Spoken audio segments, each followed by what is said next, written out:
listening to the Savvy Musician Show with Leah McHenry, and this is your secret weapon for success in the new music industry.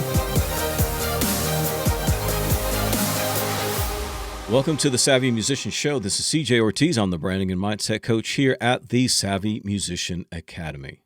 And I am joined once again by my lovely co-host, the queen of marketing herself, her eminence, as I like to call her, Miss Leah McHenry. How you doing, Leah?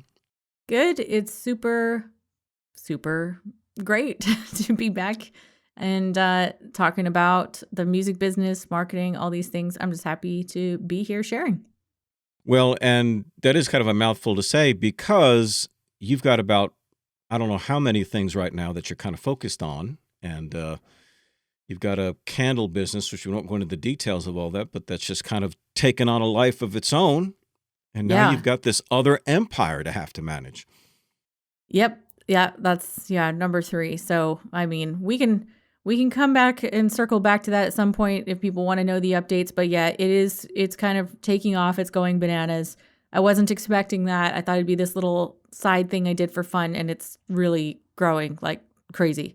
So awesome. That's turning into a whole other family little business that we're going to do for fun. And hopefully get it off the ground to the point where we're hiring people. And so I don't have to be in there every day, like making the candles. Right. I can just create stuff and then come back to my music and back to SMA to do the other things that I do. But at first, of course, takes incredible amount of rocket fuel to get it off the ground, right? So you've got to focus, put energy, time, dedication, blood, sweat, and tears all have to go into getting that rocket off the ground. So that's what I'm doing. And so I mean, everybody knows 2020 for me, I was taking a little more of a break from the music side in terms of like, I'm not making albums. I'll write if I feel like it, but no pressure sort of thing. So that frees up quite a bit for me in terms of bandwidth. Right.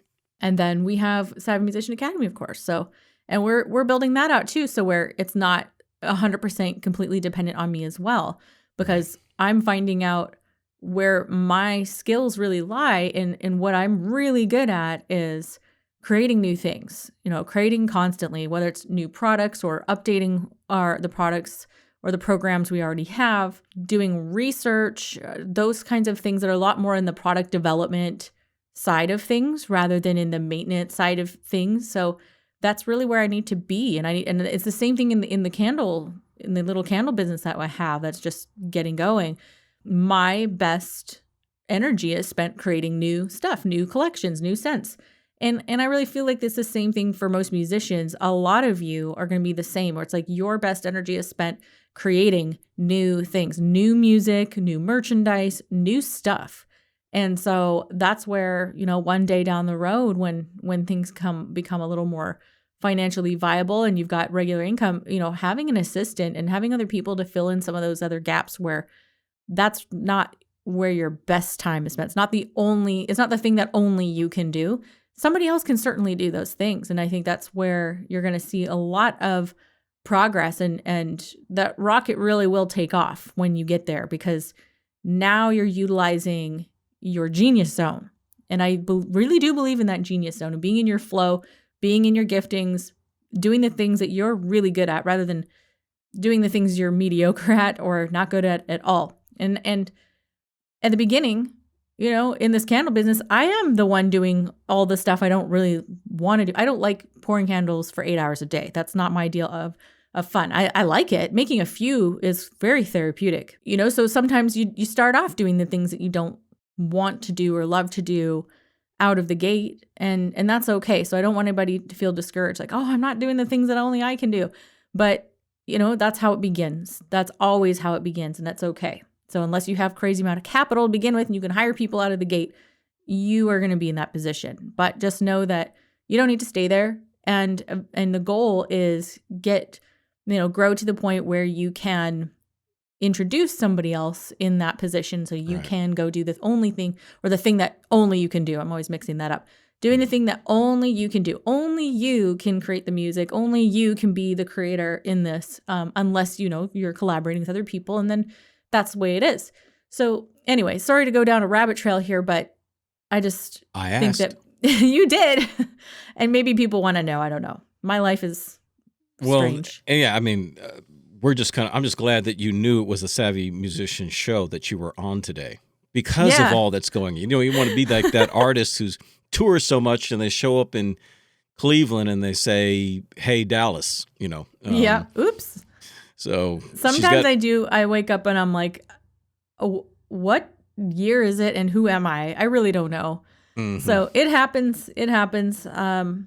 But I think, and that's where, man, I could go off on a tangent on random things right now, but I think that's where having a routine can really help, because that becomes your constant. That becomes, your morning ritual, your evening ritual, the things you just do every day that grounds you, like it just Yeah. does. I think that when the crazier your life is, the more you need just those couple of little anchors that bring you back to earth, so you just know who you are Mhm. and can remember your name. So, yeah. Well, you and I were chatting a little bit last night, and you were sharing just some of the victory with the other business going on right now, and so I had commented to you, boy, I bet you didn't see any of this when you started out, and you were like, no, I didn't. And I think that's a marvelous thing, because the old mythologist Joseph Campbell talked about following your bliss, and that's really what you did. You pursued your talent, your ability, your interests, your passions, wherever they may lead, and you didn't know necessarily where they were going to lead, but you followed them because you're being faithful to that calling. You're being faithful to that passion and talent and ability that you have. And so look at all the wonderful things that it was on the other side of taking that step of faith, right? Taking that and be willing to invest everything that you have. Not faith in the sense that something's going to be done for you. Faith in the sense that you believe in yourself. You believe in the principles that you were taught and learned about marketing and business building and all of that. And so you had confidence in yourself, confidence in the principles, and you just said, after this, it's up to the universe. After this, it is up to life. It is up to the market. It is up to what the possibilities are. But, with each new threshold that you crossed, with each new mountain that you climbed, you didn't arrive. It was, well, now you can see so much more from this new vantage point that you reached. And you're like, okay, well, I'm going to take that same energy, that same passion, that same faith, that same work ethic, and apply it to that next mountain. There is no, or has been no, plateaus for you so far. And that's an important lesson, because maybe the people who we're talking to right now are not where you are. They would sure love to be where you are, but that's not where they are right now. But that doesn't matter. There's still, there's still some mountain peaks for them to reach, and they need to hear it from somebody else. Because again, ladies and gentlemen, I know you've heard it a lot. If you've been listening to this podcast or following Leah for any length of time, she wasn't born into this. Yeah. She was facing bankruptcy, stay-at-home mother, husband working in the construction industry, and it was not a good time. This was an either or, life or death situation for her. And now it's not. Okay, she's not in that place anymore. Mm-hmm. But that doesn't mean she doesn't still take it just as serious as she did back then. And I think that's the real lesson here. And for what we're about to talk about too, making good use of your isolation, your time at home, all the extra time we have right now, government mandated time at home. Right. The exciting thing about this is that, just kind of tying in what I'm doing with my new candle business, which is my sister brand. It's very much related to my music in a lot of ways, a lot of crossover in terms of audience and moods and vibes and all of that. The list we're going to share with you, things that you can do today, are the exact things that I've been doing to build this business. And I can tell you, at the moment with what we're doing, we are tracking, we will have $1 million a year. We will. I mean, I said that a few episodes back on, like, I believe that we will, based on the numbers and just the confidence I have because of the skills that we have to do this. But now it's actually happening. We are actually tracking, like, that will happen. So maybe even before the end of this year. I don't know. It could. I mean, there are cool things in the works that I'm just like, my mind is blown at the moment. And all those things, and the way I made that happen was they're all on those other previous episodes, but they're also the things that I'm doing constantly in this list that we're going to share with you today. So, and the reason why I'm excited about that and why you should be excited is because they're simple things. They're things that are within your control. They're things that you can do. If you can't leave your house for 6 months, you can still do all of these things, and you can do it over and over and over again. A lot of them are free. So some of them do not cost money. And if you don't have a budget for things like ads and stuff, all that means is you're going to be more creative with how you get your message out there and how you use organic, even the small amount of organic engagement and reach that you do get. But obviously, the more budget you have, the more people you can reach. But I always see like any limitations I see as a challenge, and that's how you have to look at it. That's a limitation. Well, that's a direct challenge for you to overcome it. So figure out a way to make it happen. So I want everybody to get excited about what we're going to share here. So let me share a quick student spotlight and set this up because it really, really is an important topic, and I'll explain why that is. But this is a little win from one of our Tom students, from Ben Stubbs. He says, real quick, I spent a year running Facebook ads and had gained some likes. After going through Tom, which is the online musician, I learned how to run a much more successful campaign. I gained 100 email subscribers in 1 week. Thanks, Leah and team. Now, when Leah's sitting here throwing out $1 million figures, people may say, well, okay, well, why is this person excited about 100 email subscribers? Well, because for where Ben is, that's that first little mountaintop he's got to reach, and that's an important thing. Heck yeah. To understand. I was so excited about my first 100 subscribers in my candle business. That was like, you think that I'm not impressed by, 100 anything? I totally am.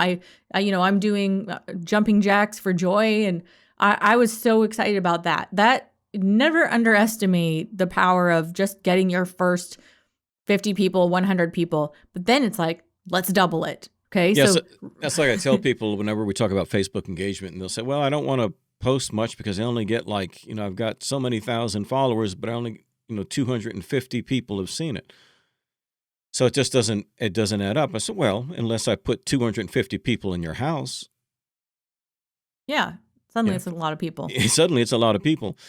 But 100 people is going to turn into 1,000, which is going to turn into 10,000 and on and on. And so Ben's on his way because he's moving. And if we can move it an inch, we can obviously move it a mile. But Leah, recently, as the whole virus thing really began to break outside of China, you took initiative, you went on our Facebook page, and you wrote this post about the things that people can do. Now, the quarantine type things was just starting to begin, but you got ahead of the curve, and you said, these are the things that you can do while you're in this time. Now, at the same time, I'm getting things ready for the next issue of our Inner Circle newsletter, which is in our Inner Circle membership. And I had a plan for other articles and things to be put in that. And as I got closer and closer and this quarantine isolation thing kept developing, I just kept thinking, no, I need to change it. And so at the last minute, I said, forget it. And so I went back to your post and I said, let me flesh that out in article fashion and whatnot. And because this is just so, so important. In fact, Leah, I just posted, and I think I even tagged you in. I posted in our elite group too. It's my best friend, who's a very accomplished songwriter, producer, and writer, and all of that. Great, great singer. He's been doing cover songs. These classic country, or the one he just did was from a 1975 Rod Stewart song. And he's got a beautiful voice and great production. So he's been playing these cover songs on Facebook, producing them and just putting them out there. Not taking a whole lot of time, but they sound incredible. But people are just going bananas about his songs, these cover songs that were going on. I thought to myself, see, this is the kind of stuff, because he's in isolation, right? Yep. So that he has this opportunity to do these things. There's any number of things that anybody who wants to build an online music business can be doing right now. Instead of griping, instead of worrying, instead of fretting, And Leah, you put a whole truckload of things that they could do. Let's kind of start from the top. Yeah, and I loved how you fleshed this out in the inner circle. And if you're not a member, you want to be a member, because we're talking about a lot of the tactics, things that are changing, a lot more social media related stuff, rather than some of the bigger marketing, more heavy duty things that we do in our programs. This is something you can consume in a relatively small amount of time. And we have it in multiple formats. We have it in written form. You hear CJ's beautiful voice read the audio version. So if you're on the go, you can do that. And we also have mini trainings in there every month. Something new. We're bringing on more outside guests and experts as well. Definitely join. It's not very much at all per month. So go check that out. Link is in the show notes. So in terms of things that you can do to make the most out of your situation, if we're by the time this comes out, we don't know what's going to happen. We're recording this. It'll be like 2 or 3 weeks by the time you hear this, from the time of the recording. Anything can happen. Anything at all could happen. It could get worse. It could get better. We don't know. What I do know is that these are things you should be doing anyways. Right. These are, and if you are still at home, if you're out of work, or what, all the different scenarios that are happening, these are things you should be doing and can do. And I like focusing on the things that you can do, things that are within your grasp, within your control. So, for example, you can build your email list. You do not need to leave your house to do that. In fact, it doesn't require that at all. So how do you do that? There are organic ways to do that, and there's paid traffic ways to do that. In our program, The Online Musician, we really want people focusing on really nailing their micro niche, their branding, the website, mindset, a lot of these foundational pieces, and organic social media, which is really free traffic. Right. And so we really want you to focus on what can you do without spending money on ads just yet, because if you're not a developed artist yet, trying to put a bunch of advertising budget into something that is not quite solidified yet is really just a waste of money. You might get some data, but unless you know how to interpret the data, that's not really helpful for you. So we believe that you can do this organically. So building your email list organically. So obviously you need some kind of CRM or customer relation management system. There's millions out there. Maybe I'm exaggerating, but there's bazillions. Well, that's exaggerating. Anyway, there's, let's see, MailChimp, there's Drip. I use Drip. There's, if you really want to go hardcore in e-commerce, Klaviyo is like the gold standard of e-commerce CRMs, which I'm going to be trying out pretty soon just to see how I like it. There's Constant Contact. It doesn't really matter which one you're using. I will say, if down the road you want to get serious about e-commerce in terms of selling your music and merchandise, then MailChimp is not the way to go. But if you're getting started, absolutely. And I think, I forget how many subscribers you get for free before they make you start paying and do the upgrade. But it's 1,000 or 2,000, somewhere around that ballpark. So you need to get going, right? So they even have free landing pages now that you can use to get people to opt in. I wasn't a fan before because they had limitations. You couldn't put a Facebook pixel and do things like that, but now they do. So use their tools, right? Use whatever you can. And I think a lot of you have Bandcamp profiles. Now they don't have landing pages and stuff, but anytime someone has ever purchased music from you, you've got their name on a CSV sheet you can download and put into MailChimp. So they've given you their email address. So you probably have a 100 or 200 names just sitting in there and you don't even know it. A lot of people don't even realize that. Right. So building your email list any way you can through organic. I think that if you are not using paid traffic, you should be promoting people signing up for your email list maybe even 2 to 3 times a week, depending how often you're posting. I like to say anything that's promotional, do it about 20% of the time or less. It just depends how often you're posting. 20%. The other percentage is other stuff. So not promotional, but 2-3 times a week in various places, like one's on Instagram, one on Facebook, but people need to keep seeing it. So keep doing it. So I really wanted to focus on that one point, because that is one of the biggest things that will give you a huge ROI. It just will. It just will. All the crazy sales we're doing in my mythology business, which is the candle business, a huge portion of them are coming from email. And I'm doing giveaways. I'm doing all kinds of things to continue building that as fast as humanly possible. So there should definitely be an emphasis on that. Do you want to talk about the next point? Yeah, because I think the two relate, and maybe I like that you couched the previous one in the Tom aspect, which is focusing on organic. Because this one is another one of those things where it's an organic element as well, even though paid traffic is obviously a primary way to do that. But how do you build your social following? Oh, yeah. So I just did this from scratch all over again with mythology. So I start with nothing, had no following at all.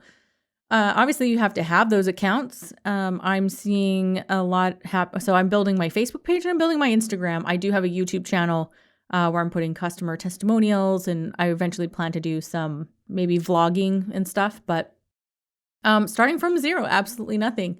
So, oh gosh, I cannot summarize everything you have to do to build a social following in one or two sentences. No, I understand. But first of all, start posting stuff. You're not going to build any followers if you're not posting anything. That's for sure. And of course, in the Online Musician, we really help you dial in what is your culture. We do that in the Elite program as well. But as we refine our programs more, it's really it's a foundational piece. You need to understand your culture because then you know what to post. Because I think that's where people get stuck, right? They don't know what to post. So if you know who you are, what your artist identity is, what is your brand? What's your niche? What books and movies and memes and quotes and what are all the things that people who listen to your music, what do you guys all have in common? Surely you're going to have a bunch of totally different people. It'll be a mixed bag of people, right? Because I got people who don't listen to heavy metal that like my stuff, and I got people who like heavy metal who don't like my stuff. And, you get a mixed bag of people, but there's something that we all have in common, obviously, which is why they're fans and why they're all following. So for me, it has more to do with culture and the Celtic culture, the fantasy aspect of things. A lot of those people all would agree that the Lord of the Rings is their favorite movie. A lot of them would agree on that, even though they're politically all over the spectrum, spiritually all over the spectrum. There's so many different people. So focus in on what is the culture you're trying to build? Who are you? And also think about what do your fans have in common that they're going to get. Think of it like inside jokes. Like if you posted a quote from your favorite movie and it'll be like an inside joke, like only people who watch Star Wars are going to get this, right? That's share worthy because they're like, oh my goodness, that was awesome. Oh, I love that scene or whatever. Only people who've watched it or are huge fans of it are going to like it and want to share it. So think of it in terms of that. And what do you think, CJ, in terms of tips you can give? Yeah, I mean, I think what you're talking about is probably the key, especially when it comes to organic, is to be really in sync with culture. And I think, with the recent student interviews I've done, this really comes out because it's a big discovery. It's a big aha because this is so not what the music industry used to be. Yeah. Where you had the record labels would promote you in music magazines or record stores or what have you. Now you're trying to build your own audience, and it's like, okay, well, it's just me, my music, and them, right? No, it's you, your music, the culture, and the both of you. And that's the missing thing about what people don't understand and why social media is now so important in light of all of that, because social media enables you to focus in on the culture. And if you can focus in on the culture, then you have something more in common than just you and the promotion of your music. So that creates a relationship, that creates a bond to where they almost garner a sacred obligation to you. It's almost like it's a beautiful debt that they have to you because you've given them, you've participated in the lifestyle with them. You do the great job of this, Leah. It's a culture you both share in. And so when it does come to the place where you ask them to do something, whether it's purchase something or get on a list, it is so much easier. They don't even feel like they're being sold. They're glad Exactly. to do it. Yep. Exactly. That's really good. Other things that we have on the list. Oh, You can boy. finally get around to creating all those YouTube videos you've been meaning to do with all your footage that you've already pre-recorded, vlogs, gigging footage that your fans have sent, or like you can finally do all that stuff. That's something you can do from your couch in your pajamas.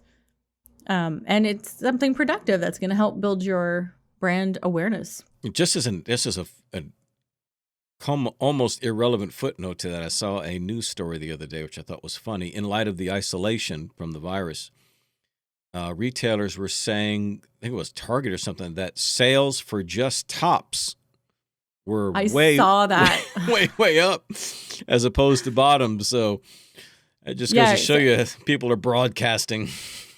That's right. They're broadcasting, or they're doing like working from home. And so they still have meetings. So they're meeting on Zoom like we are right now. You can only see from the top up. So they're just buying shirts, no pants. In fact, they're not wearing pants at all. Oh my gosh. So yeah, I thought that was funny. That is funny. But yeah, get around to that YouTube video because, we don't talk a whole lot about YouTube on here only because it's a search engine. And I think that's a big thing that people miss. The article in, I think it was issue 9 of the Inner Circle, was to differentiate between Facebook and YouTube, whereas to say YouTube is a search engine, Facebook is a share engine. And the way savvy marketing philosophy works, we're more targeting an audience. But that doesn't mean YouTube is not still relevant. That doesn't mean you don't need to have your content there. So that's a good thing to do. And I would encourage you to go back to the last point is then post that stuff, obviously, on your Facebook account as well. Mm-hmm. Yeah. And, YouTube is not so much my thing in terms of where I spend my energy and my time, but that doesn't mean you shouldn't. I mean, it all depends on where's your audience hanging out. And I think there's a lot of people on YouTube. It just hasn't been a focus of mine because I am a recording artist. I'm not really doing a lot of gigs. I don't have a lot of music videos. That's just not where I put my time and energy. But if you are a very, very visual artist, and I'd like to do that a lot more in the future. But if that's you, if you have a lot of videos, music videos and lyric videos and stuff, I just think, you should really be working it for sure. YouTube is harder, I think, in a lot of ways. It's more difficult to gain subscribers. It's difficult. There's just some of their algorithms I just find it harder than any other platform. Yeah, it's changed a lot. Even for the big YouTube influencers. Yep. They're raising hell right now because they're getting shut down now. They built YouTube. YouTube built itself on the hard work of these content creators who were not stars, who were not celebrities, just video gamers and whatever. And now that YouTube has the size that it is, it's now giving its news feed over to the major media networks and all of that. So they're getting first dibs. So everybody's are getting pushed further and further down the feed. So now they're resorting to Patreon to try and make up for the lost ad money. And that's still a difficult thing to do because you're giving so much to them on YouTube itself. It's hard to now get them. It has to be more. It's basically platforms. a nonprofit organization approach where they're trying to get you, hey, throw me $5 over here because you love all my good stuff over here. I'll give some content over here that you may not get over here, but it's really more donation based than it is, actual sales. And it's hard to target an audience, man. It is. It's hard. It's really hard. And we don't, even at SMA here, we really haven't focused much effort over on YouTube. And I'm just like, man, maybe we should put more effort into it. I mean, we upload our episodes there, but it's just not, we haven't spent a bunch of paid ads on it. That's one way you can do it, but it's a whole other beast. Let me tell you, it is not like Facebook ads. It's completely different. There's a lot of people who have not mastered it, which is why you don't have as many advertisers over there. It's hard. Right. Google advertising is hard. It's not like it was back in the day. And then on the organic platform, it's just tricky to get it to really, the algorithms to work in your favor. So you really have to work off of the keywords, the descriptions. You can now put hashtags in your description, so that can help if someone's doing a search. But it's tough. Well, I can take a musician. You find me, like I mentioned my buddy earlier who's doing these cover songs, and he plays in a particular kind of country style, and I can take him with one music video, which doesn't have to be a professional music video, Mhm. just he could be him playing in his living room, and that's what he did, and they look great. Just him. I can take him as soon as I finish recording this podcast, and if he sets up a little ad account with Facebook, which doesn't cost any money, we can start running ads and targeting people to see his music video within 24 hours. Oh yeah, and you'll have hundreds of views. Yeah. So, and it's dirt cheap. And it's dirt cheap. YouTube, do you know how long you would have to wait before Mhm. before anybody even picks you up in a feed? And you have to make sure that you're putting in so for example, when I'm handling YouTube for Savvy, and I'll put in there's the hashtag things you can put in, but then there's the keyword Mhm. type Yeah. thing. So people think, okay, I'm going to do the keywords just like I do the hashtag. So I'll do hashtag online musician, hashtag something. No, because that's not necessarily what they're putting in. Instead of saying just online musician, you want to say how to market my music, Right. how to market my music online, how to Right. sell So music online. put yourself in the shoes of someone. What are they actually searching for? And this is what we do teach in the online musician. We have a module on YouTube, which is going to be totally refreshed by the time you guys get into Tom 3.0. There's going to be a new refreshed module on this, updated. And what we do teach is you need to put yourself in the shoes of someone who is doing a search. Because like you said, YouTube is a search engine. And so instead of just typing country music, I mean, you could, but most people are looking for something a little more specific than that. Right. So they might type in, like, I know that sometimes I couldn't remember the name of a song. So I've even typed in lyrics before, like a line to a song, because I couldn't remember how it went or what the song was called. Everything from so detailed. So like that to a more like, a micro niche. So it's like, I only want to find like female fronted pirate metal, whatever, best of 2019 or whatever. And people have playlists of this stuff. So another times, people are looking for more of a mood based thing. So it's like relaxing music, and you can find 3 hours of piano music all there for you. So that's another great use of YouTube, is putting together big, long compilations where people are using as background music. So if you are an instrumentalist, we have a lot of instrumentalists in our programs. Yeah, we do. We do. And they do very well. Some of them do very well for themselves. You could upload your entire album if you haven't already, or just create some tracks that are really long, an hour long, 2 hours long, and give it the right. You have to do the research, and we teach you those methods in our module of how to do the keyword research. There's some tools out there, but you can even just go and type into YouTube. Let's say I go relaxing piano music, peaceful rain sound, something like that. I guarantee if I type that in, there will be a million search results that come up, and some of them will be playlists, some of them will be actual long tracks, and everything under the sun. So I just think this is something now's the time, while you have it, while you're not distracted by going to work and doing these other things, now's the time to just dig in, go deep, and really figure it out. We're not going to get through this whole list in this one session because we're actually going kind of in depth on this, which I like. Mm-hmm.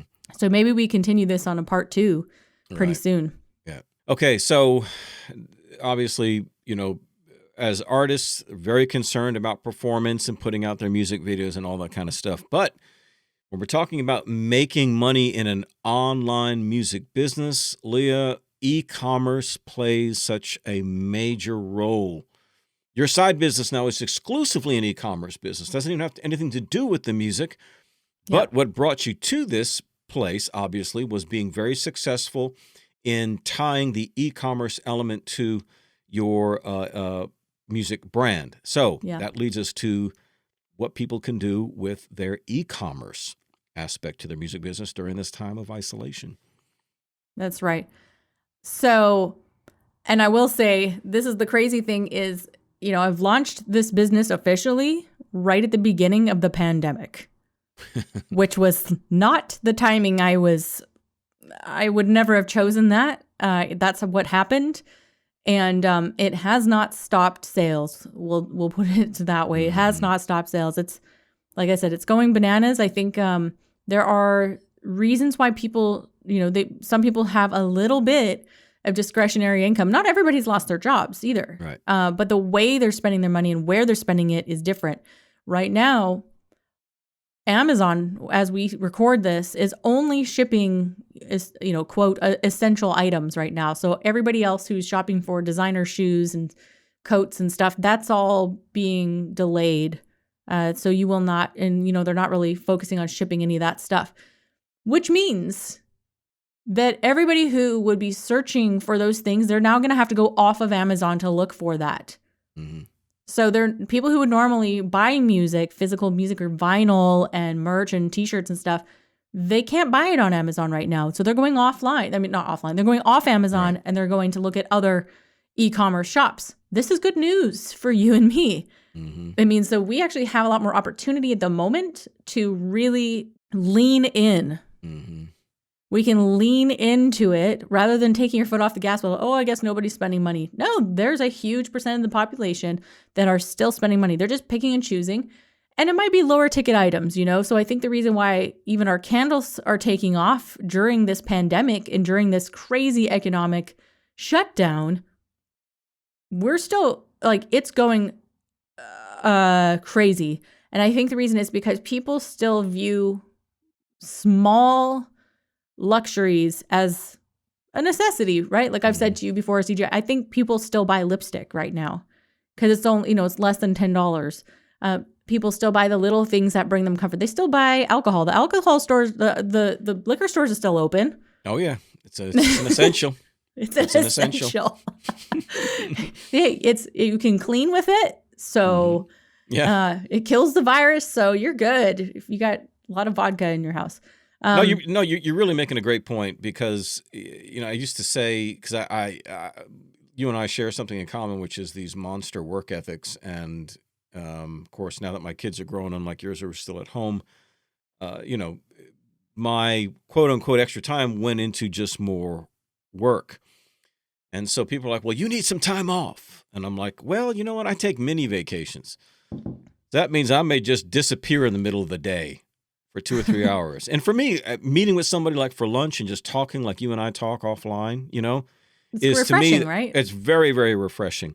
And I think, that's the same thing like with coffee. You mentioned lipstick, beer, Netflix, little subscriptions to things. Yeah. These little things give us their like little cheer ups, it's our own little therapy that we do. Little endorphin releases. Yeah, exactly. Little endorphin releases. And I'm sure you've seen that meme, right, where it says the therapist says to the lady, okay, now what do we do when we feel it coming on? And the lady responds, add to cart.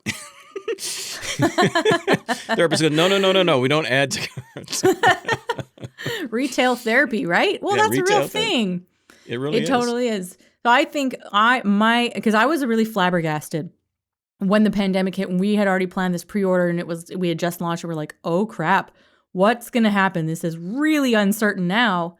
And it didn't slow down. It ramped up. And I was like, what? So I've been psychoanalyzing this whole thing and this is fascinating to me. And I'm just trying to be fascinated by people's behaviors. Like, why is this working right now? I can't even imagine what it's going to be like when the economy comes back and everything's booming all again. Mm-hmm. Like, whoa, I better be prepared for that. Right. But during this literal shutdown of the entire economy, why are people still spending money on little things like music and candles? They are because it makes them feel normal. They're spending things on things that make their life feel normal, even if it's not. They'll do anything to feel like that, to get back in their comfort zone. And sometimes those little simple little luxuries like that help us feel that way. It's that little dopamine hit. So I think that's why people are doing it. It's a little gift to themselves. Mm-hmm. And people and during this pandemic too, I'll say shout out to Lindsay Matheson, Lindsay Schoolcraft, who we've had her on the podcast. And She did a Facebook Live with me.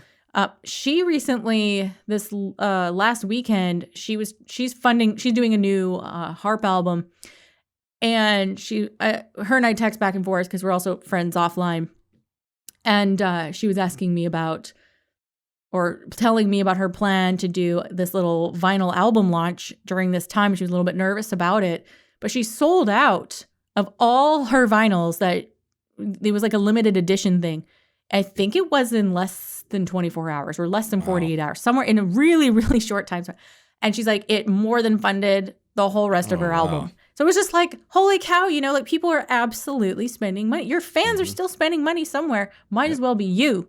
Yep. So do not take your foot off the gas pedal. Lean into it. Go hard. It's time to actually put your battle armor on and go to town on this. Don't back off.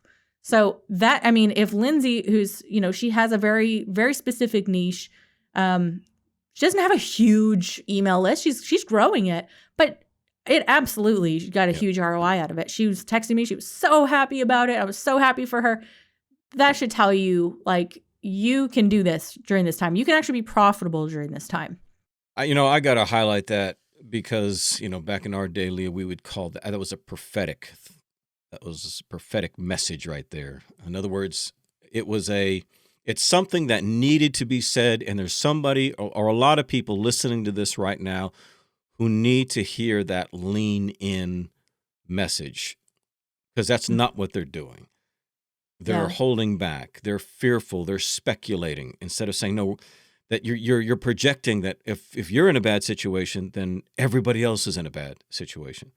I just saw somebody's post earlier today, and they said, he's posting from work. He said, anybody else out here like me in a non-essential business working 40 hours a week? And it just comment. Everybody was at work. Some people were at home doing the work, but they were all still working. But we can think that the whole world is suddenly unemployed. They're not. They're not. And these are people who are used to liberty. They're used to freedom. And sometimes making these little purchases are their way of saying, I'm still in control. Yeah. Oh, that's true. You know what I mean? My life is not subject to these circumstances. And so it's almost it's a little bit of rebellion in people. When the government's telling you to lock down, you're like, well, I'm buying lipstick then. You're a little Patrick Henry stan. Give me lipstick or give me death. That's great. That is so good. So build your store, I guess what we're supposed to say, but... Yeah, well, and honestly, I am actually thinking, CJ, do we need to do a part 2? Because I feel like if I start getting into this e-commerce stuff, it's going to be... Yeah, you know what?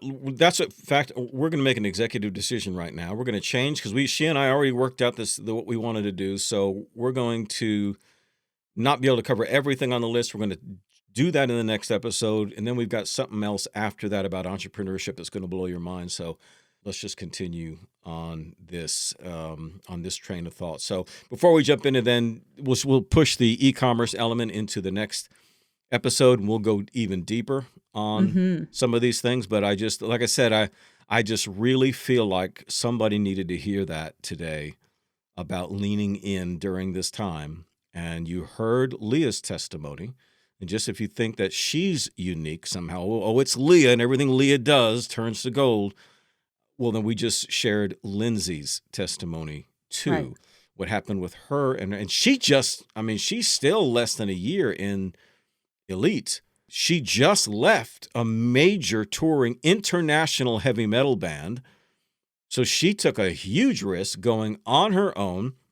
And when she did that, she immediately met resistance from people and challenges, and it was a whole bunch of drama. She pushed through these things, kept working, kept doing it, and then did this launch. And like you said, like within 24 hours, these, sold to not a large list, showing again, like we opened up with Ben's little testimony there about getting 100 email subscribers, man.